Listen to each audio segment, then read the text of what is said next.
இன்னைக்கு நாங்கள் இருக்கிற சிட்டிலையுமே ஸ்னோ அலர்ட் கொடுத்துருந்தாங்க. அதனால ஸ்கூலுமே 2 டேஸ்க்கு லீவ் தான். இங்கே ரேராக ஸ்னோ வரதுனால எல்லாருக்குமே பயங்கர எக்ஸைட்மெண்ட் தான் அதை எக்ஸ்பீரியன்ஸ் பண்ணணும்னு.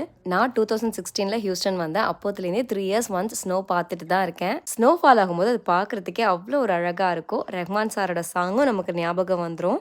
எப்போவுமே எவர் கிரீன். புது வெள்ளை மழை இங்கு பொழிகின்றது பாட்டை பேக்ரவுண்ட் மியூசிக்காக போடணுன்னு தான் ஆசை. ஆனால் எப்படியும் காப்பிரைட் பண்ணிடுறாங்க. அதனால நானே ஒரு 2 லைன் பாடிட்டேன். அகரனுக்கு இது ஃபர்ஸ்ட் டைம் ஸ்னோ. அதனால பயங்கர எக்ஸைட்டடாக இருந்தான். நைட்லேருந்தே எப்போ ஸ்னோ வரும்னு கேட்டுகிட்டே இருந்தான். காலையில் எழுந்ததுலேருந்தே அதை பார்த்து என்ஜாய் பண்ணி அதில் ஆட்டம் போட்டுகிட்டே தான் இருந்தாங்க.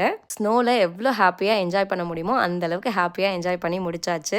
இதுக்கப்புறம் தான் இந்த ஸ்னோ நமக்கு என்னென்னலாம் ஆப்பு வச்சிருக்குன்னு தெரிய போகுது. லாஸ்ட் இயர் ஸ்னோ வந்தப்போ நாங்கள் அப்பார்ட்மெண்ட்டில் இருந்தோம். அப்போ கரண்ட்டில் தான் குக் பண்ணணும். அப்போ எல்லா இடத்துலையுமே பவர் ஆஃபுமே இருந்தது. ஆனால் இப்போ பரவாயில்ல, வீட்டில் இருக்கிறதுனால கேஸ் கனெக்ஷன் தான். அதனால அது பிரச்சனை இல்லை. மித்தபடி என்னென்னலாம் பிரச்சனை இருக்குன்னு இதுக்கப்புறம் தான் தெரியும்.